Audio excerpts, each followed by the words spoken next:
Hello, everyone. A very warm evening to everyone present over here. I'm Namrata Hari from SRM IST Ramapuram.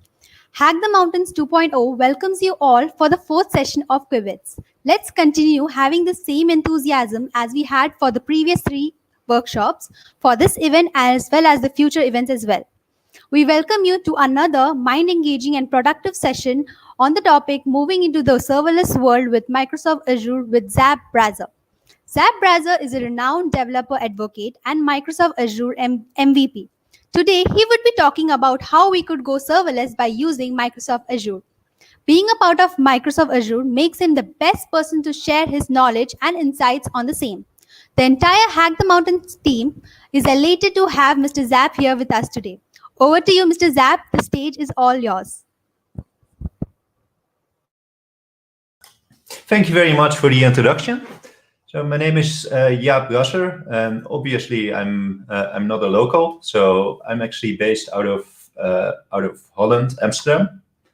So let me pull up the slides.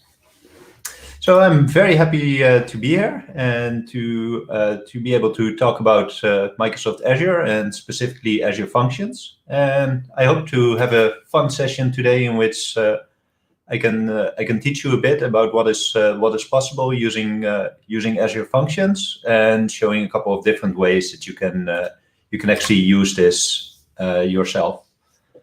So a little bit about myself. So as I was introduced, I'm a senior developer advocate. I work for Rubrik. Rubrik is a company that is active in the data management world. So it's a bit of a different topic altogether. So we're going to bypass that and just talk about serverless and what we can achieve there. What I like doing, I'm an avid reader. I blog.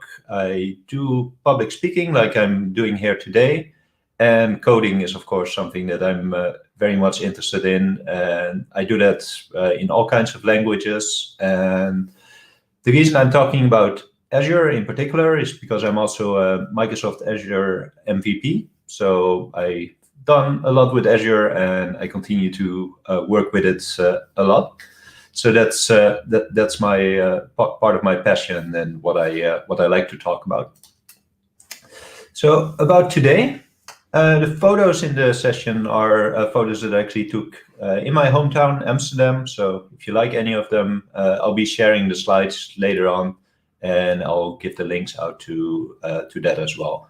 In the meantime, if you have any questions during this session, just feel free to reach out. I'll keep an eye out. If I miss any of the questions, I'll get to them at the end. And I'll make sure to leave plenty of time for questions at the end. So the way this session is going to be structured is I'll give a short introduction about Microsoft Azure in case you're not familiar with the platform and everything that is possible there. I definitely don't know everything that's possible with it, but I can at least give an overview there. And from there on, we'll move to Azure Functions. We'll talk a bit about the possibilities of Azure Functions, but also go into the different deployment models and what kind of use cases we have and how we can work with it. Then I'll talk a bit about PowerShell. I have an extensive background in PowerShell, so whenever I want to quickly prototype anything in code, I use PowerShell because even though I have developer advocate in my title, I'm not very well versed as a developer. So I prefer using scripting languages if I need to quickly throw together some code. So the demos today will be in .NET and PowerShell, but of course you can use any kind of language, well, any of the available languages in Azure Functions to run your serverless code. Then we'll go over to demos, and in the demo I have a couple of scenarios just to showcase what we can do with Azure Functions. They're just simple examples where we'll go into dynamically generating an image that you could use to integrate either in your website, or you can build out further to create whatever you want. But Mainly what I'm going to do is showcase how we can take the input that we put into our Azure functions and what kind of results we get out of that, and then how we can actually use that, either as a dynamically generated image or to be able to store it, or whatever we would like to do. So I hope that's in line with what everyone expected, and then I'll go into the rest of the session. So earlier last month we had a bit of snow in Amsterdam, so I included this one because it's not very often that we still get snow over here. So this was quite a pretty day. So what is Azure? In case you're not familiar with Azure, Azure is one of the biggest cloud platforms we have in the world. It's obviously run by Microsoft. Other big platforms are GCP, so the Google Cloud Platform. There's also AWS, and then there's a variety of other platforms, but those tend to be the top three platforms. You can run a lot of different workloads on Azure. It depends on your level of familiarity. Sorry, skipping over my words. A couple of highlights that I picked up is you can either run app services. There's cognitive services where you can use API endpoints on Azure to be able to use the AI that Microsoft has created to augment your programs. There's many different kind of databases you can do. We also see Azure Functions listed here. There's Azure Quantum, which to me seems more like a marketing thing than actually an actual use case right now, since quantum computers are still in their infancy. And obviously there's many options for either running virtual machines or virtual desktops directly in Azure. So with that out of the way, why are we even talking about Azure Functions, or why should we be excited about serverless code? So some of the benefits of writing serverless code is the fact that when you're writing your code in a serverless environment, you don't have to be concerned about the environment that your code is going to run in. Because, for example, whenever you execute a command on your own system, even though it's a simple command like echo to display some text in a console, you already assume that you are going to be in that console, the console is going to be available, and the echo command actually exists. When you're building code for serverless, the platform itself is already provided. So the only thing you have to be concerned about is to actually write the code. And it's going to be slightly different from the code that you would write for local purposes. But since you're still using the same languages and the same language concepts, it can be quite easy to get started in the world of serverless.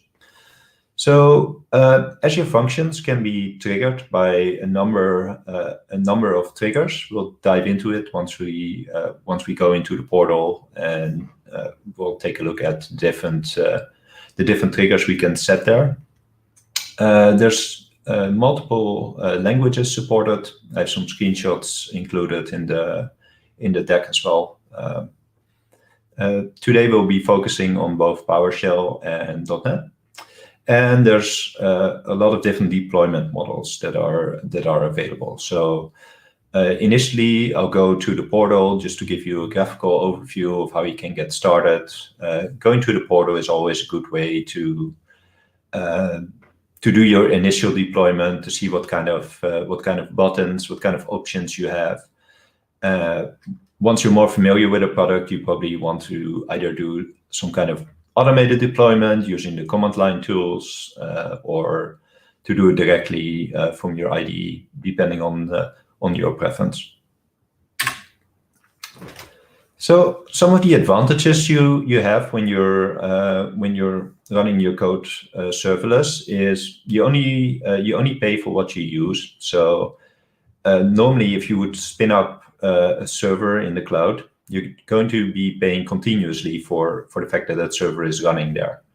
Not only that, but you're also going to be responsible for managing that infrastructure. And managing would be making sure that the machine is actually up. If it crashed, it's not going to be executing your code. So you don't have to perform maintenance. You don't have to do patching. You don't have to make sure that the software on there is actually up to date, because in order to be able to run .NET, you do have to have some kind of compiler. And if that's not available in your system, then you already won't be able to run your code. Another advantage is the fact that you can run it in your existing web app subscription. So if you're already an Azure user and you would like to use existing subscriptions that you have, you can place your Azure functions in there. If you're not, it's no problem. You can choose to use a pay-as-you-go model, or you can use existing subscriptions. And as a result, this also simplifies your code writing for some of the reasons that I mentioned before.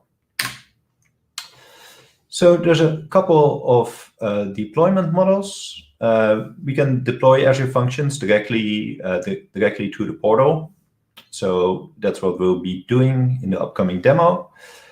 We can do it from VS Code. In case you're not familiar, VS Code is an open source cross-platform IDE. It's very lightweight. It's my IDE of choice. It supports many languages, plugins, and you can also use that to deploy functions directly to Azure. Then there's the Azure Cloud Shell. So Azure Cloud Shell it's in the name. It's a cloud-based shell that you can directly create your Azure functions from. I'll leave it out of scope for this session, so I won't do any demos on that. But it's one of the possibilities. There's the AZ COI commands that are all available within the Azure Cloud Shell, and you can just directly deploy it to your subscription.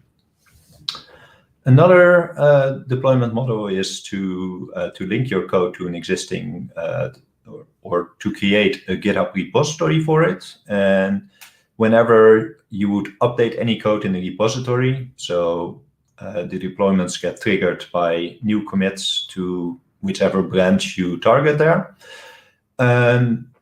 Whenever that happens, new deployment also occurs in Azure Functions.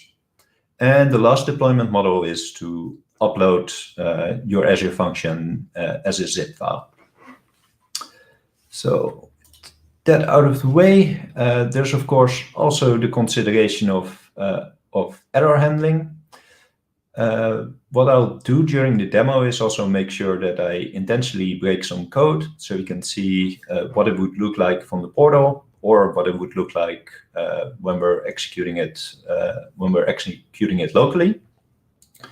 The nice thing is we do get a lot of logging information there, so we can see the different runs, and if something breaks or if parameters are specified that do not work properly with the code, we can actually dive into those error logs and see what happened. And even if it's successfully executed, we can still see the previous executions. So how does it scale? Always an important question. So the nice thing about serverless functions is the fact that you don't have to be concerned about the scaling, because the infrastructure of Azure is going to be responsible for the scaling. So it doesn't matter if you want to execute a function that you've written 1 time an hour, or you want to execute it 100 times a second. the underlying infrastructure is going to in Azure is going to ensure that your functions are going to be able to run, and that provides a lot of simplicity for developers, because you can just focus on writing the code and not having to worry immediately about the underlying infrastructure, or having to request a beefier server in order to be able to handle all the requests that you're firing away. So that offers a lot of simplicity, and that should make it a lot easier to write your code, and also to be able to manage the executions. So if we're going to create a function app, we'll go to this in a minute. We can see that there's a couple of deployment options here. The one I have here is one that I've already created, so we don't actually have to wait for the creation of this function app. So what we can see in the bottom left corner is that there's a number of runtime stacks available. So that's the language that we can use to create the functions inside of a function app. So you can see the function app as the container that will contain one or multiple functions that can be triggered by a series of different events. So events can be, for example, an HTTP trigger. So that can just be if you're typing the URL of the function app in your browser, that can be a trigger for an Azure function. And that's also going to be the triggers that we will be using in the demos today. So we can see that we have the choice of .NET, Node.js, Python, Java, PowerShell Core, or custom. Today we'll be going over the .NET and the PowerShell Core options. As I mentioned, I use those because I'm most familiar with those languages, so it's easy for me. But if you have a different preference, let me know in the comments, like what kind of languages are you actually using a lot. I guess my third language would be Python. Python is pretty solid language as well, and I use it in my day job quite frequently as well. Okay, moving forward, there's the moment we want to add functions to this function app. You can see that there's different development environments available. So I already mentioned that in the deployment model about the different options that are there. You can do it in Visual Studio. Well, Visual Studio is quite a big tool. VS Code is the more lightweight and free option, although Visual Studio Community Edition is also free. Or any kind of different editor that you would prefer. I don't have any experience with different editors. I mainly use the portal whenever I want to demo some of the functionality and click through it, or VS Code when I'm actually building out multiple functions. So a little bit about PowerShell, in case you're not familiar with that. So PowerShell is an interactive scripting language automation framework.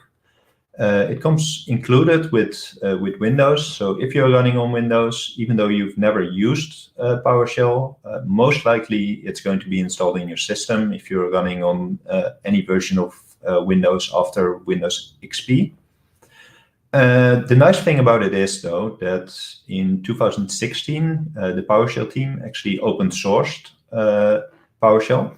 And as a result of them, well, not a direct result, but simultaneously to open sourcing PowerShell, they also recompiled PowerShell to .NET Core. And that provided the advantage that PowerShell also became cross-platform. So PowerShell is now available for all platforms, not just Windows. You can install it on Ubuntu or macOS, or even on your Raspberry Pi if you were so inclined. So it's a neat little language. There's a lot of Azure modules available and third-party modules as well. So it's quite extensible, and it's a neat little tool that we'll be working with today as well.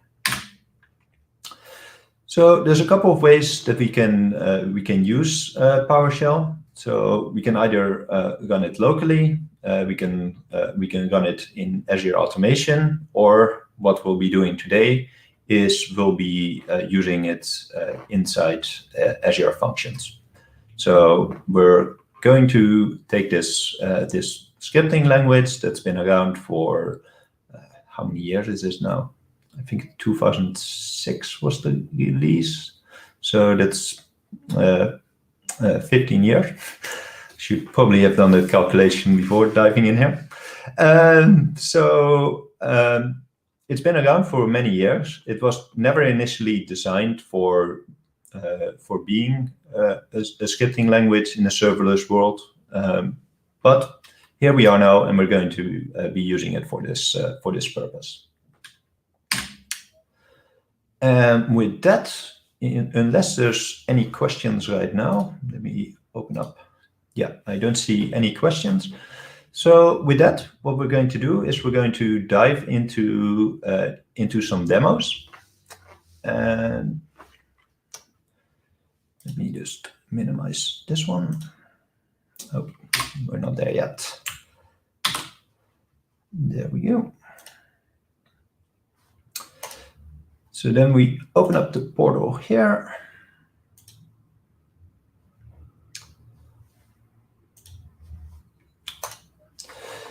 So what we're going to take a look at is if we wanted to create a new function app, what we can simply do, and I'm going to make sure it's zoomed in a little bit because I'm not sure if this is all readable for everyone here. If it's not, just let me know. I'll make sure that I'm zoomed in. So we're going for a function app. So if we want to create a new function app through the portal, we can just click create here. We can select our subscription. So in my case, I use my sponsorship subscription. If I wanted to create something, I will go for Hack the Mountain 2. This is going to be my resource group name. A resource group in Azure is the group that's going to contain all resources in order to be able to run an Azure function app. So there's always going to be multiple resources available. There's always going to be multiple resources included whenever you deploy a function app, just because of the fact that you'll need different resources. So for example, obviously you're going to still need a way to store your code. So there's going to be a storage account connected to your Azure function app. So if we want to take a look at the kind of resources that are available, we'll go into that in a second. What I just wanted to show here, if we want to include the name, so we can see this one is not available because I've already deployed this one. I'll go over the runtime stack. So this is what I showed in the earlier screenshot as well. And we can also select a different version. So we can see for this one, there's only 3.1 available. If we switch over to PowerShell Core, we can see that we're running on PowerShell Core version 7.0. Currently, PowerShell itself is at 7.13. So they're not always using the latest version that's available. I think of .NET, we're also a couple of versions ahead of the version listed here. And last but not least, also important consideration is which region are you going to deploy in. Both for me and for you, Central US would not be the logical choice. So we can see that we could also choose to deploy this in West India. So then you have less latency and you'll have a faster round trip time for your function executions. So then you can either go for review and create. In this case, I could not because the name is not available. Or we could select more options. So I'm going to just back out of this, and then we're going to take a look at what kind of resources are inside of a function app.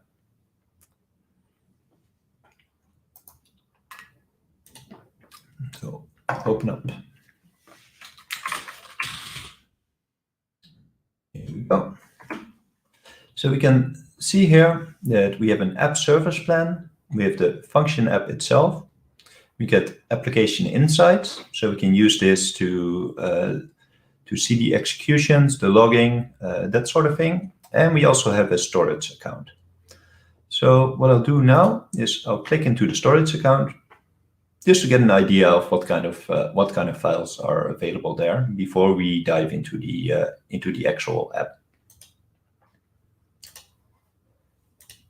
So we can see there's different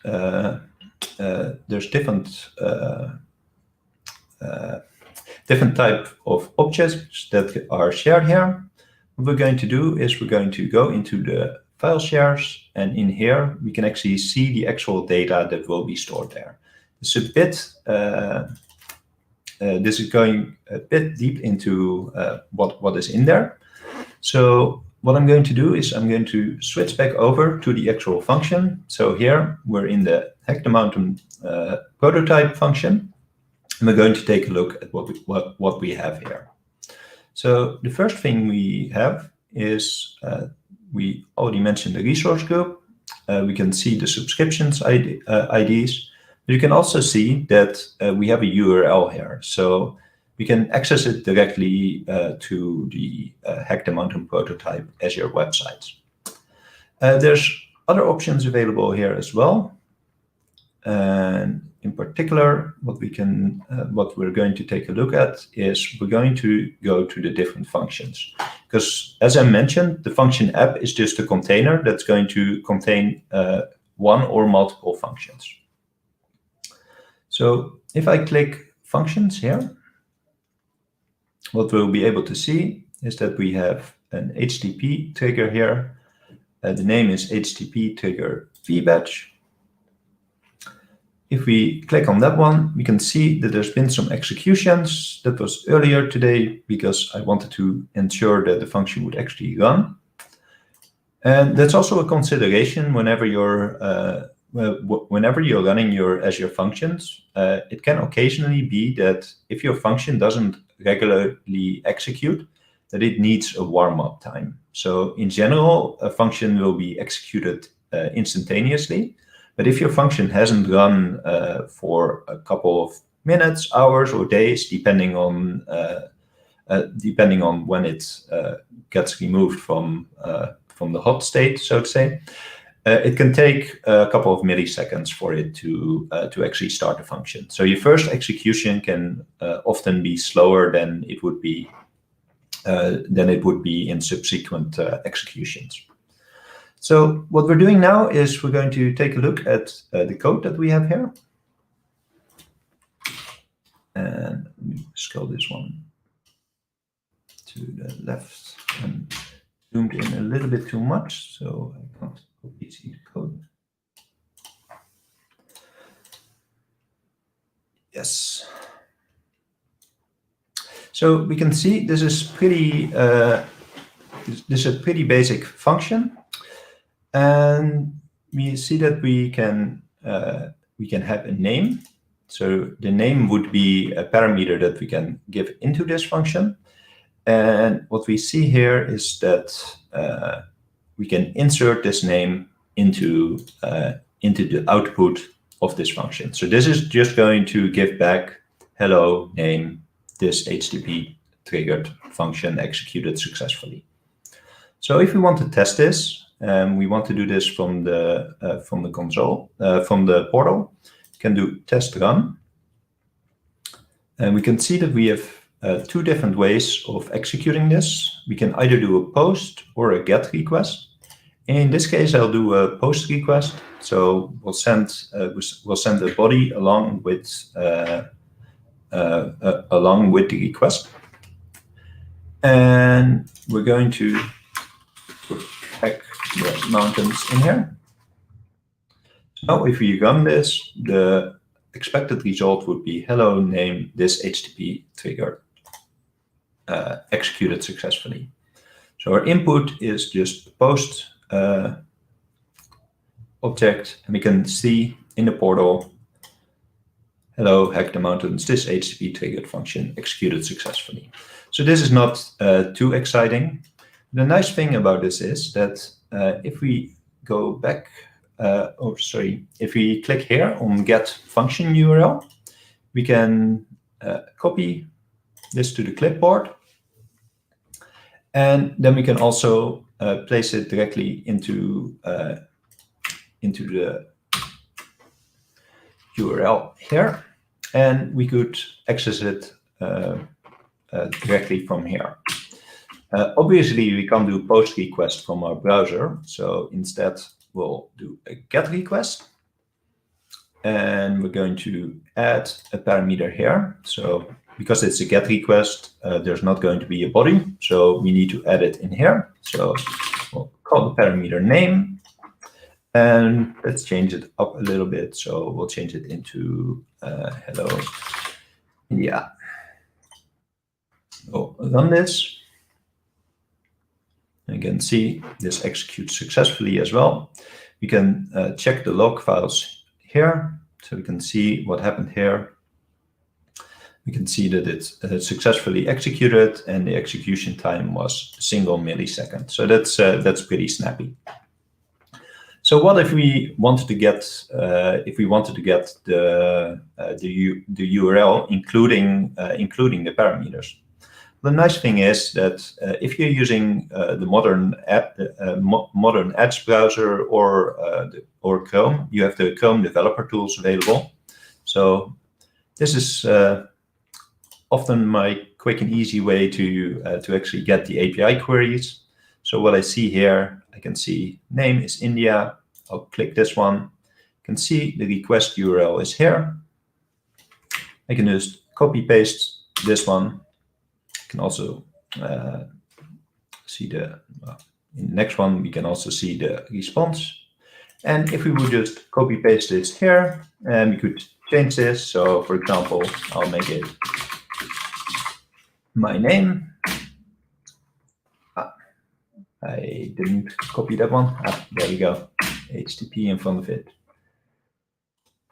So now it says hello India. If I want to include my name and a space in the middle, you can see hello Jaap Brasser. This triggered successfully. So this function works as expected. Let's go back a little bit. Let's close down the developer mode. So what does it look like when it fails? Because it's all nice when it works, but what if it breaks? So one thing that we could do, instead of having the response message as the variable that was placed in there, we're going to put this in quotation marks. So in this case, when we run the function, we'll run it as a post request, so we can get rid of the query parameters. So now, if we would run this, logically, it wouldn't be able to output the response message because now we put it in quotation marks. So it will, it does actually execute it successfully because I forgot to save. So there we go. I saved it. You can see what's happening here. So it's compiling. And then if I run it again, then now the response is just going to be response message. So this doesn't actually break the code. We just simply don't get the expected result. So how about if we would actually break the code? So breaking the code can be quite easy because it always wants to have a semicolon at the end. So if we remove the semicolon and we now execute the same code, the same function with the same object, you can see that we get an internal server error. So whenever you get code 500 back from a web server, you know that most likely the web server messed up. So in this case, because we wrote the code there, it was us messing it up. So let's take a look. So we can see that the function failed. And we can also dive in here and we can see that on line number 15, character 62, it expected a semicolon. So if you go to line number 15, well, because we are in a web browser, so we can't see that this is character 62, but most likely this is going to be where we need to put it. So it's quite informative, and you can actually fix it just based on the output that you get from the error logs here. We'll click to the other tabs that we have available here. So we have integration, so we can see how this function is executed, what kind of output would be there. So in this case, the trigger that we have is an HTTP trigger.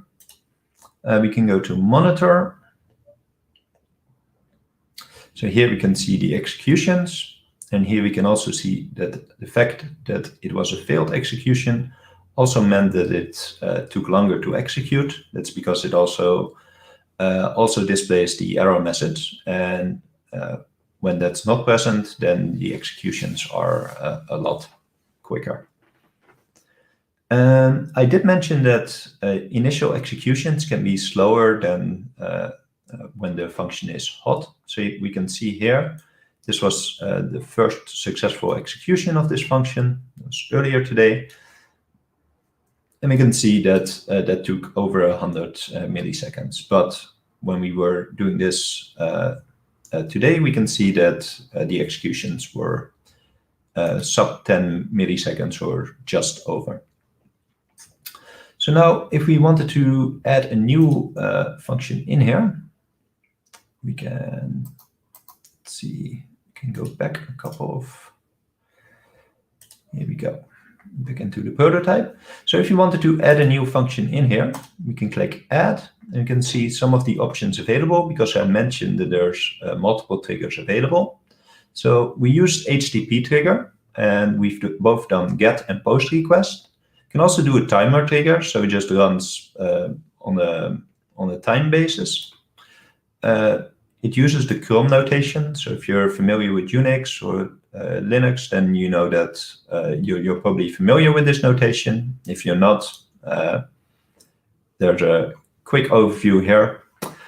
Other triggers are a multitude of Azure triggers. And one that we're going to dive in at the end of the session is you can also use the different durable functions integrations here.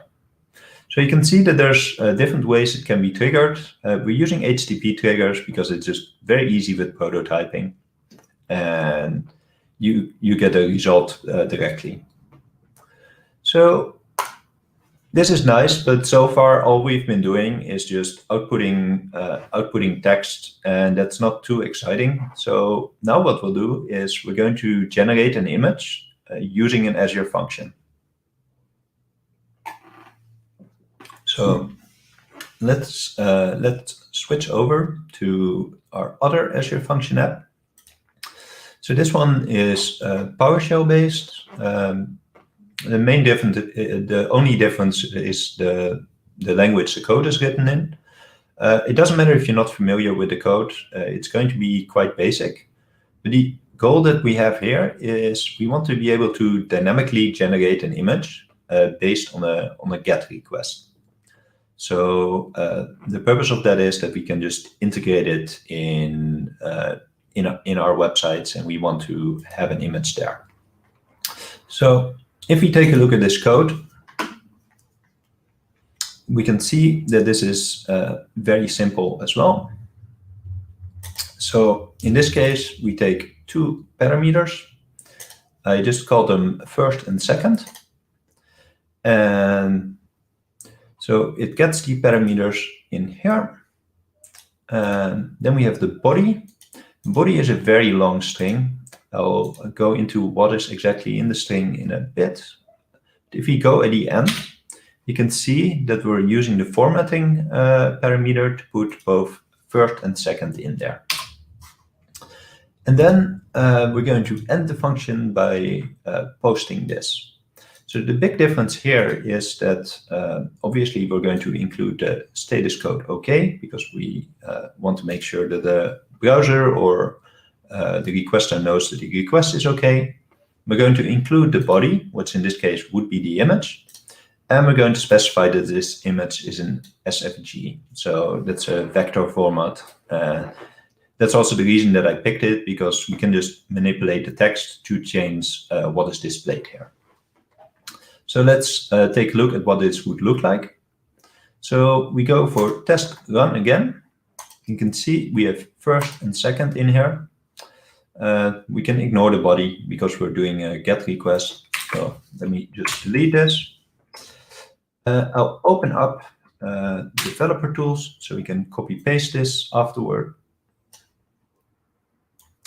because that's a nice and easy way to get the URL that we're using here. So we'll click run and see what we're getting out of this. So you can see it's connecting, and we see we get this back as a response. Well, that's nice, but we still see text, and I said we were going to generate images. So instead of using the browser, what we're going to do is we're going to instead of using the portal, we're just going to use the browser to get this result. So doing that, you can see we have hack the mountains. I can see it's a little bit jumbled, so should probably reverse this. So we make this one mountains, and we make the second one hack. You can see we can change the text in this FFG just by putting different characters in here. So if I would turn this into 1, 2, 3, we can see that we get 1, 2, 3 back. So that's a nice way of just being able to generate an image directly from an Azure function. And it doesn't take a lot of coding skills, as you can see, because all the code is just a couple of lines of PowerShell code in this case, but it could be Python, it could be Node.js, whatever you're familiar with. So let's have a little bit more fun with this, because so far we've been putting text in here. Let's see what it does when we throw some Unicode in here. So let's see if we can get a star in there. So there we see. Can also include Unicode. Let's go for my favorite piece of Unicode. Put a unicorn in there. We have flags of countries. No, we do not, unfortunately. So let's go for a star. So we can see we now have an FSG image that we can just generate directly. So to prove that this is actually an image, what we'll do now is we're going to switch over to PowerShell Console. So already had one open. So zoom this one in a little bit as well, make it full screen. I'll take the URI that we have here, so you can see this. And what I'll do is I'll do a web request. So now I'm executing this one just from my console. I'm going to make sure that it knows we need to get something. And I just want to return the content. So you can see we have the SVG again. So what I'll do is I'm going to output this one into mountain.svg. And on this, now if I take a look, we can see that it has created this file. And now what we'll do is we'll make sure that that we can actually open this file as well. So what I'll do is I'll open up the file. I just pulled it up over here. So what we can see is that it now opened it up.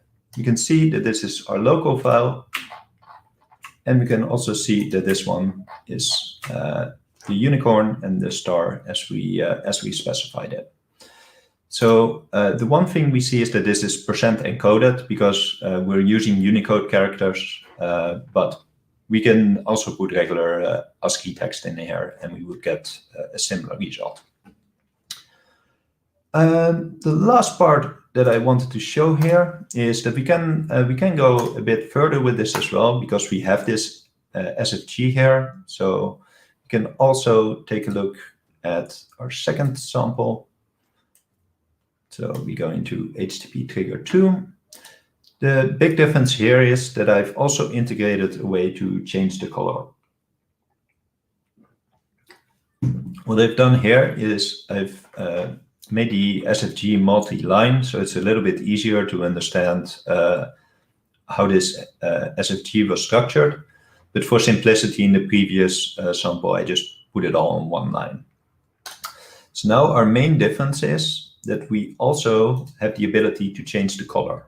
So you can see here is this this color was blue, and now we can specify this color. So that's going to be our third option here, is going to be the color.